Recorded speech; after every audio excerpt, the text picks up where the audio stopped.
Hello students, कैसे हो सब। आशा करता हूँ सभी लोग बहुत अच्छे होंगे और स्वस्थ होंगे। तो आज हम यूनिवर्सल सेट के बारे में पढ़ेंगे और यूनिवर्सल सेट हम किसे बोलेंगे, किस कंटेक्स्ट में बोलेंगे, वो सारी बातें हम करेंगे। ठीक है, तो हम स्क्रीन शेयर कर दे रहे हैं। तो आइए जरा यूनिवर्सल सेट को हम समझने की कोशिश करते हैं। तो एक थोड़ी सी बात, जैसे कि हमने सबसेट की बात की थी और सबसेट में हमने देखा था कि अगर हमने कहा कि ए जो है बी का सबसेट है तो हम इसको जो है ऐसे लिख देते हैं। ठीक है, A is the subset of B. ठीक है, ये नोटेशन चलता है, या फिर हम इस तरीके का नोटेशन भी यूज करते हैं। तो हमने बताया था कि एनसीईआरटी के अंदर ये नोटेशन यूज किया गया है, तो आप इसका इस्तेमाल कीजिए। ठीक है, तो A is the subset of B. लेकिन अगर हम उधर से कहना चाहें, जैसे हम कहें बी को लेकर कहें, तो बी ए के लिए क्या कहलाएगा, तो एक चीज आती है कॉन्सेप्ट सुपर सेट।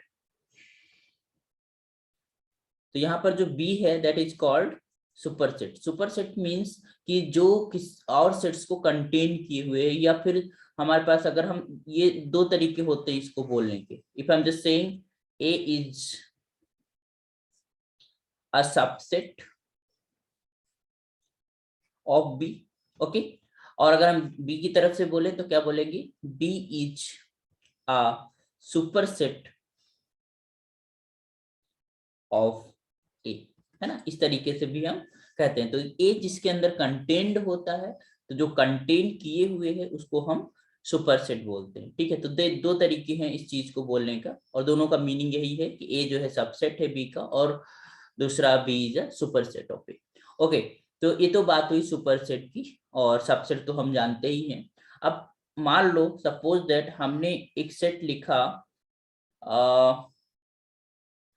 मान लो हमने एक सेट लिखा की, सपोज दैट हमने कैपिटल की कोई सेट ले लिया, और कुछ और सेट्स लिखे ए बी और सी, etc। हमने कुछ इस तरीके से सेट्स लिख लिए। तो हमको एक चीज अगर क्लियर है, इफ हम just taking these only these sets, okay. हमने कुछ सेट्स ले लिए कैपिटल के ए बी एंड सी, और इसमें हमने देखो, और हमको ये पता है कि जिस ए हमने देखा कि ए जो है that is a subset of की, and B is also the subset of key, and this C is also the subset of key. It means that कि जो K है वो और अदर जो सबसेट्स हैं या अदर जो सेट्स हैं उन सबके लिए वो सुपर सेट है ना। तो इस कंटेस्ट में we can just say this K is your universal set. I think हम जो कहना चाह रहे हैं, जो समझाना चाह रहे हैं, समझ गए होंगे कि ऐसा सेट, कुछ सेट्स रखे हुए हैं और उस सेट्स के अंदर एक ऐसा सेट जो अदर सारे सेट्स को कंटेन्ड किए हुए है, या वो सारे सेट्स का सुपर सेट है, तो उसको हम क्या बोलेंगे, that is called universal set. तो जनरली अगर हम ऐसे बिना किसी कंटेस्ट के, बिना किसी मतलब अदर चीजों के हम किसी को यूनिवर्सल सेट नहीं बोल सकते। अगर हम सिंपली खाली यहाँ पर लिखा के, ठीक है, तो हम इसको यूनिवर्सल सेट नहीं कह सकते। ठीक है, कि ऐसे एक सेट कोई यूनिवर्सल सेट नहीं होता। जैसे कि द द इम्प्टी सेट है ना, इम्प्टी चीज को हमने डिफाइन किया, अगर कोई भी एलिमेंट नहीं है that will be the empty set, तो उसमें हम द लगा देते, दैट इज यूनिक, एंड हम उसको फाई से डिनोट कर देते हैं, that is your empty set. Okay, but in general हम किसी भी सेट को यूनिवर्सल सेट नहीं बोलते। That will be depending on contest. Contest का मतलब हम जो थिंग्स ले रहे हैं, जो हम सेट्स ले रहे हैं, उसमें क्या वो सुपर सेट है सबका, है ना। वो सारे अदर सेट्स का सुपर सेट अगर है तो that will be called your universal set. तो इस यूनिवर्सल सेट का बस यही डिफिनीशन है, तो that is not general way, it is the it is a particular way, है ना। We can just write a particular way. तो कुछ कलेक्शन है सेट्स का, और उसके अंदर एक सेट है जो सबसे बड़ा है, जिसके अंदर सारे अदर सेट्स कंटेन्ड हैं, या सारे सारे अदर सेट्स का वो सुपर सेट है, तो उसको हम यूनिवर्सल सेट बोलेंगे। अब कुछ अगर एग्जांपल्स हम देखना चाहें तो इस तरीके, मान लो कि हम पीपल्स पॉपुलेशन में पीपल्स की स्टडी कर रहे हैं, तो हम बहुत बहुत प्रकार के, अलग अलग प्रकार के हमारे पास लोग हैं, और उनके हमारे पास कलेक्शन है। तो अगर हम सारे पीपल्स का कलेक्शन ले लें, I am just taking the whole peoples of the world, है ना, हमने उसका कलेक्शन ले लिया, या we can just writing the collection of all people in the world. तो ये जो कलेक्शन होगा वो अदर जो पीपल्स का कलेक्शन है वो सबको कंटेन किया होगा, कोई भी होगा, ठीक है। तो that will be in the sense it will be a universal set, है ना। अगर हम स्टार्स की बात करें, collection of all stars in the universe, तो अब स्टार्स में और भी हमारे पास कुछ पर्टिकुलर स्टार्स आ गए, कुछ काउंटिंग ऑफ प्लेनेट्स आ गए कि इनके इतने प्लेनेट्स वाले जो है हमारे पास स्टार्स हैं। तो इस तरीके से हमारे पास सारे स्टार्स का collection we can see in in that manner, that is a universal set.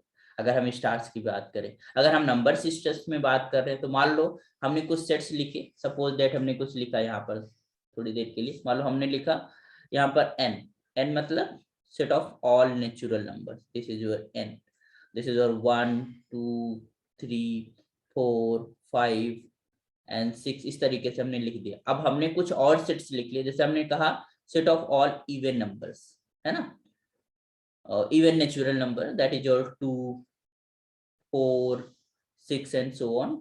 अगर हमने कहा सेट ऑफ ऑड नंबर्स, मतलब वो से डिनोट कर दिया, just writing your 1 3 5 and so on. मान लो हमने लिखा कि prime numbers is just denoted by p, तो prime number is 2 3 5 7 and so on. तो हम एक चीज देख रहे हैं कि these all sets are the subsets of natural number. तो इस केस में, इस कंटेस्ट में हमारे पास जो n है that will be a universal set, हम इसको यूनिवर्सल सेट कह सकते हैं। तो जनरली अगर देखा जाए तो यूनिवर्सल सेट को u से डिनोट किया जाता है, कोई कोई वो नहीं है कि हम u से ही करें, बट जनरली देखा जाता है कि u फॉर यूनिवर्सल सेट, तो हम इसको यूनिवर्सल सेट से डिनोट करते हैं।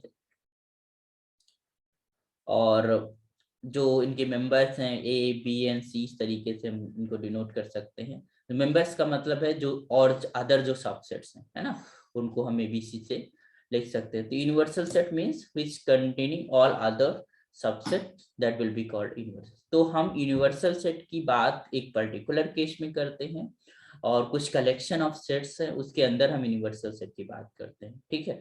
तो कुछ लिखे हुए सेट्स हैं। तो नंबर सिस्टम में अगर हम बात करें, तो सबसे जो बड़ा सेट होता है that is your complex number का सेट, वो सारे के सारे जो नंबर्स होते हैं उनको कंटेन किए होता है, तो उसको हम यूनिवर्सल सेट बोल सकते हैं, ठीक है।